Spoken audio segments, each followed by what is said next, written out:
एक हदीस की किताब है सुनन नसई, उसमें एक वाकया आया है बनी इसराइल का।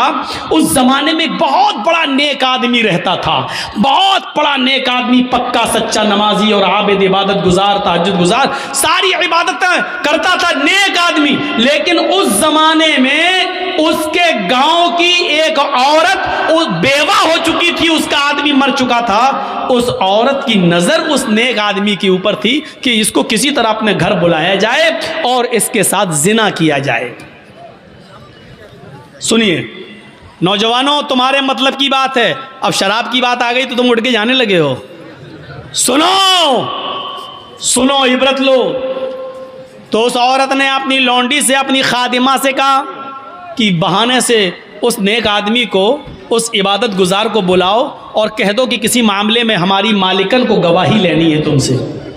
बेचारे को बुलाया गया, वो नेक आदमी, और सुनो, तहज्जुद गुजार, नमाजी, पांचों वक्त का इबादत गुजार, वो आदमी इसलिए आ गया कि उस औरत को किसी मामले में हमारी गवाही चाहिए। जो सच्ची गवाही होगी मैं दे दूंगा, जो मालूम होगा वो मैं बता दूंगा, और जो नहीं मालूम होगा उससे मैं इज्तिनाब कर लूंगा।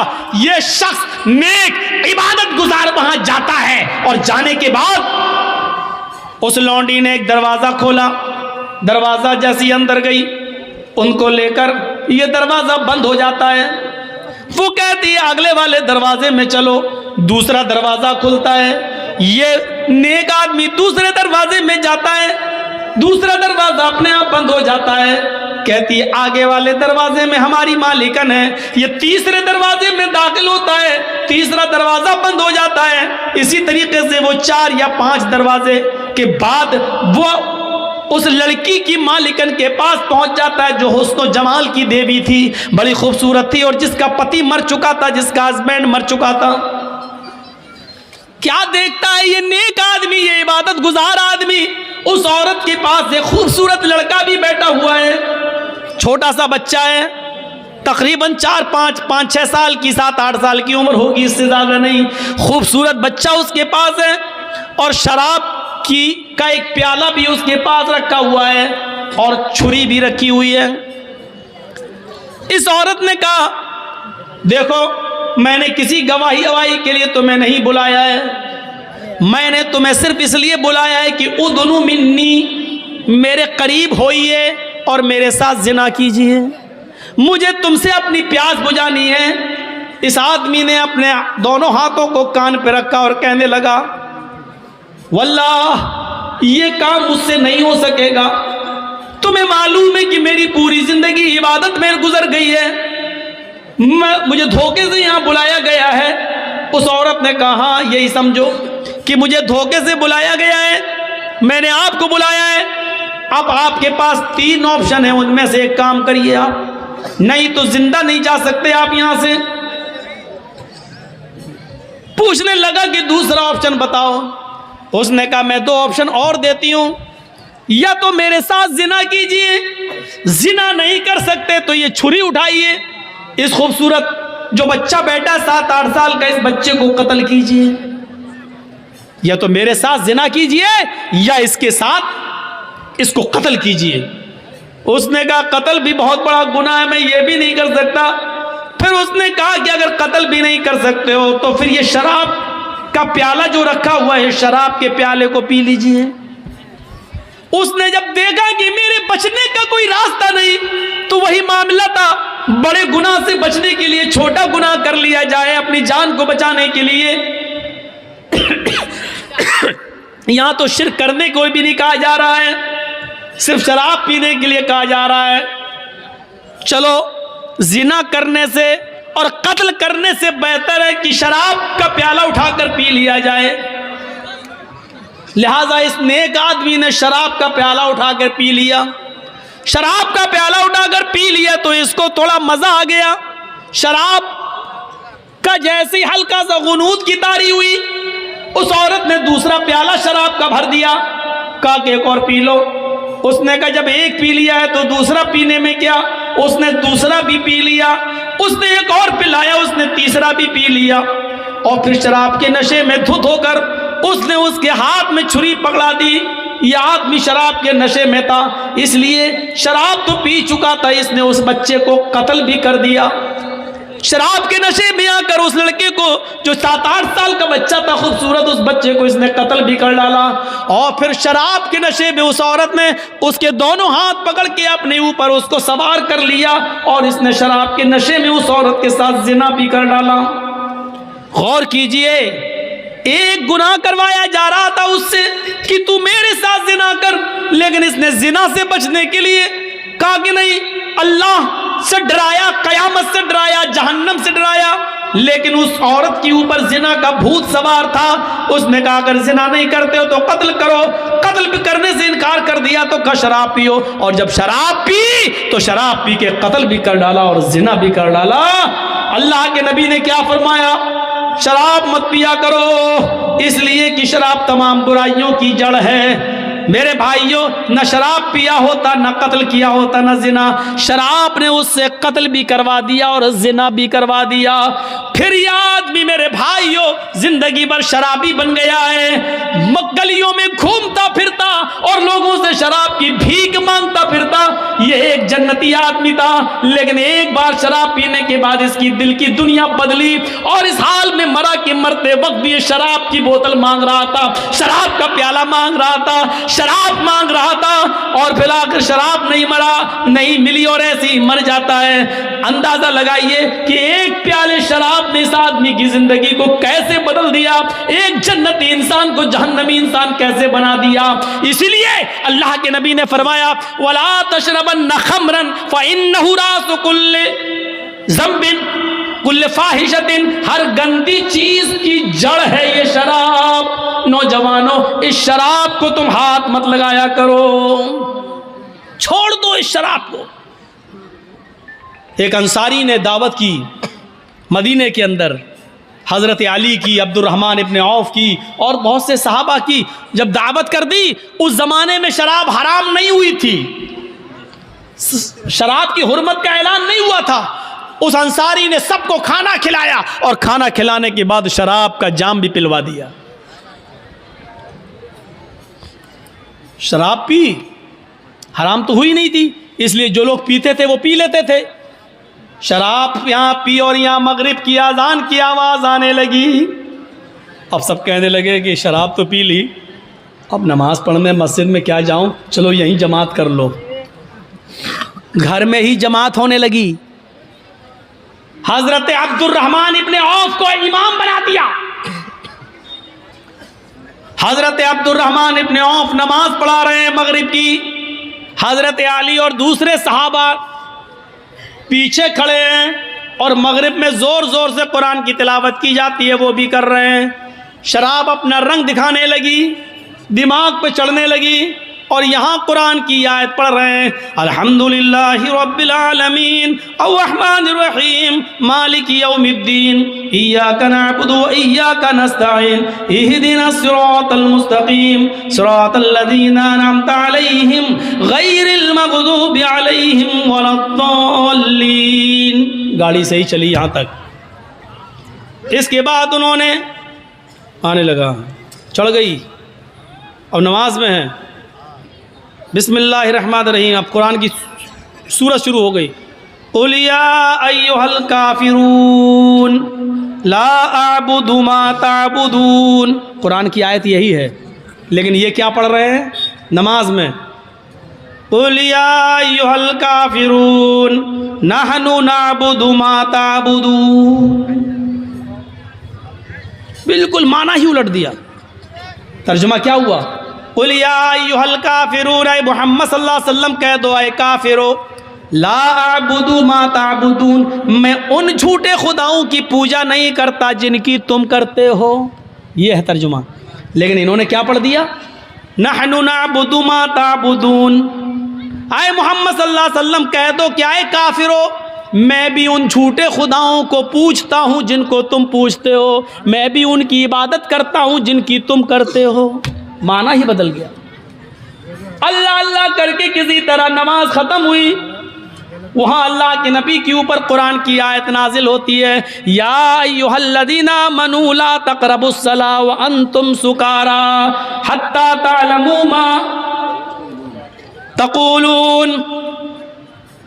ईमान वालो तुम नमाज के करीब मत जाओ जब तुम नशे में हो। यह आयत नाजिल हो रही है अल्लाह के नबी के ऊपर।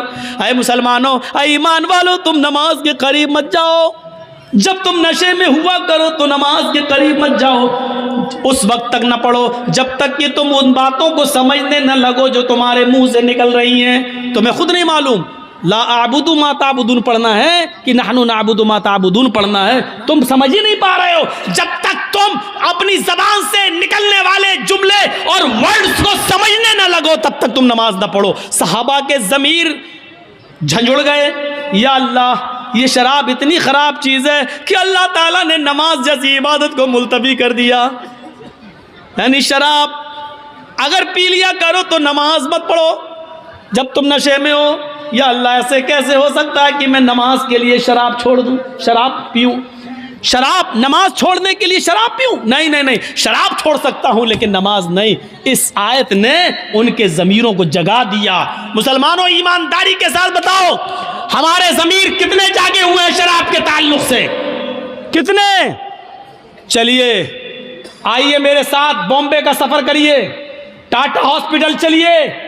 मैंने अपने चचेरे भाई का, फुफेरे भाई का इलाज 11 साल तक कराया है टाटा हॉस्पिटल में, और 11 साल कराने के बाद भी अल्लाह के हुक्म के आगे किसी की नहीं चलती। और 11 साल के बाद जब उसका दोबारा पैर का ऑपरेशन हुआ तो 3 महीने के बाद उसका कैंसर ऊपर तक बढ़ गया और फिर हम नहीं बचा सके। वही हुआ जो अल्लाह को मंजूर था। टाटा हॉस्पिटल गवाही देगा कितने लोगों के लीवर में कैंसर शराब की वजह से होता है, कितने लोगों की आंतों में कैंसर शराब की वजह से, और कितने लोगों की किडनी खराब हुई है उनमें कैंसर हुआ है शराब की वजह से। ये टाटा हॉस्पिटल की दीवारें लिखी हुई है, बता रही हैं, वहां के डॉक्टर आपको गवाही देंगे। मेरे भाइयों, शराब कैंसर की बुनियादी बीमारी की जड़ है। ये लीवर का कैंसर कर दे, ये दिमाग का कैंसर कर दे, ये आंतों का कैंसर कर दे, ये किडनी का कैंसर कर दे, ये जिस खून में दौड़ती है किस हिस्से को कैंसर का पेशेंट बना दे, ये कुछ नहीं कहा जा सकता है। अल्लाह के रसूल ने इसको ऐसे ही हराम करार नहीं दिया है, इसको छोड़िए। एक सहाबी हैं, शराब हराम नहीं हुई है, उन्होंने ज़्यादा पी ली है और ज़्यादा पीने के बाद फिर वो अपनी बेटी को पकड़ लिए, हाथ पकड़कर खींचने लगे, अपने रूम में ले जाने लगे जहां वो और उनकी बीवी सोती थी। बीवी ने देखा कि मेरी बेटी का ये खींच रहे हैं मेरी बेटी को, तो वो आई और अपनी बेटी को बचाती हैं और शौहर को धक्का देती है, पति को कमरे में बंद कर देती है। जब नशा उतरता है तो वो दरवाज़ा अंदर से पीटता है, ये दरवाज़ा खोलती है, वो सहाबी अपनी बीवी को मारते हैं और पीटते हैं। जब बीवी पीट चुकी तो कहने लगी थक गए हो क्या और नहीं मारोगे? फिर उसने अपनी बीवी को गले से लगा लिया और कहा तुम जानती हो कि तुमने मुझे बंद कर दिया इसलिए मैंने मारा। हाँ मार तो लिया लेकिन पूछा नहीं कि क्यों मैंने बंद किया। आज तुमने शराब कुछ ज्यादा ही पी रखी थी। कहा वो तो हो जाता है कभी कम कभी ज्यादा, अगर पी ली तो क्या हुआ? नहीं मेरे हस्बैंड, नहीं मेरे पति, आपने आज इतनी पी ली कि आप बीवी में और बेटी में अंतर नहीं कर सके, फर्क नहीं कर सके। आपने अपनी बेटी का हाथ पकड़कर खींचना शुरू कर दिया, उसके साथ गंदा काम करने का इरादा कर लिया। अगर मैं वक्त पर ना आती तो बेटी की इज्जत लुट जाती, बेटी की इज्जत तार तार हो जाती। साहबी ये जुमला सुनते हैं आंखों में आंसू आ जाते हैं, ज़ारों की तार रोते हैं, आसमान पे नजर डालते हैं कि अल्लाह यही जुमले सुनने के लिए तूने मुझे जिंदगी दी है, क्या यही मुझे सुनना बाकी रह गया था? ये जमीन फट जाती, मैं जमीन में धंस जाता, आज के बाद कौन सा चेहरा लेकर मैं अपनी बेटी के सामने आऊंगा? फिर कहने लगे अल्लाह तू गवाह रहना, आज के बाद मैं शराब को हाथ नहीं लगाऊंगा। जब शराब हराम नहीं हुई थी, शराब पीने की गुंजाइश मौजूद थी, जब हराम नहीं हुई थी तो लोग इसका नुकसान देखकर हमेशा छोड़ने की नीयत कर लेते थे। कसम खा लेते थे कि हम इसको हाथ नहीं लगाएंगे। नौजवानों, जब हराम नहीं हुई तब लोग इसको छोड़ने की कसम खा लेते थे। तुम्हारे नबी ने इसको हराम करार दिया है, हराम करार दिया है। जैसे सूअर का गोश्त हराम है, जैसे गधा हराम है, जैसे कुत्ते का गोश्त तुम नहीं खा सकते हो, ये हराम है, उसी तरीके से शराब हराम है। तुम कैसे पी लेते हो, कैसे तुम्हारे हलक के नीचे उतर जाती है। कुरान इसको शैतान की गंदगी कहता है। इन्नमल खमरु वल मैसिरु वल अंसाबु वल अज़लामु रिज्सुम मिन अमल शैतान।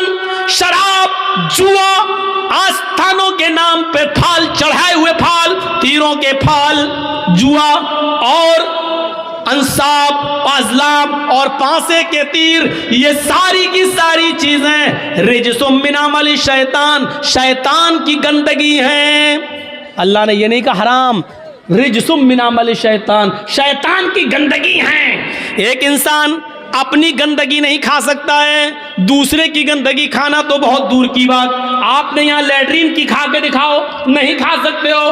आप अपनी गंदगी नहीं खा सकते हो, दूसरे की तो बहुत दूर की बात। अल्लाह ने कहा ये सब चीजें हराम नहीं, रिज्सुम मिन अमल शैतान, शैतान का पायखाना है, शैतान की गंदगी है, शैतान की लैट्रीन है। खाओ, कितना खाओगे? अल्लाह ताला ने इसको शैतान की गंदगी करार दिया है। रिज्सुम मिन अमल शैतान, ये शैतान की गंदगी है, शैतान की गंदगी। मेरे भाइयों, जरा तसव्वुर करो, मुफस्सिरीन ने लिखा है हराम की जगह पर यहाँ अल्लाह ने रिज्स क्यों इस्तेमाल किया, ताकि आदमी के माइंड में, दिमाग में रहे कि जब अपनी गंदगी नहीं खा सकते हैं तो शैतान की गंदगी। यानी जितनी आप गंदगी से, पायखाने से, लैट्रीन से नफरत करते हो, उससे कहीं ज्यादा शराब से नफरत करनी चाहिए, लेकिन हम नहीं करें।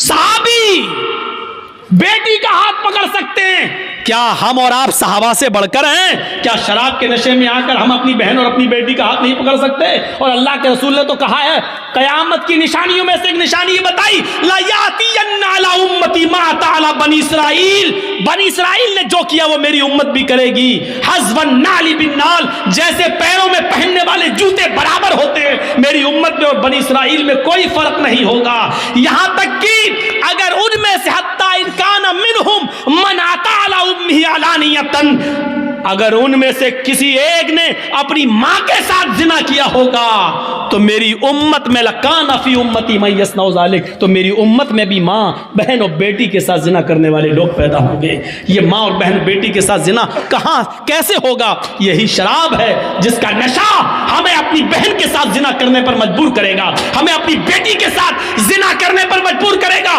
कौन नौजवान होगा जो शराब के नशे में अपनी बेटी, अपनी बहन और अपनी मां के साथ जिना करे? कैसा बेगैरत होगा वो। और यहां तक पहुंचाने वाली चीज होगी शराब। क़ुदामा इब्न मज़ऊन ने बुढ़ापे में बहुत ही मजबूरी में, जब उनको दर्द बंद नहीं हो रहा था, जब उनके दर्द बंद नहीं हो रहा था, शदीद दर्द से कराह रहे थे, तो मजबूरी में उन्होंने शराब उठाई और 2-4 घूंट इसलिए पी लिए कि हमें नींद आ जाएगी और कल सुबह किसी हकीम को, किसी तबीब को दिखा देंगे।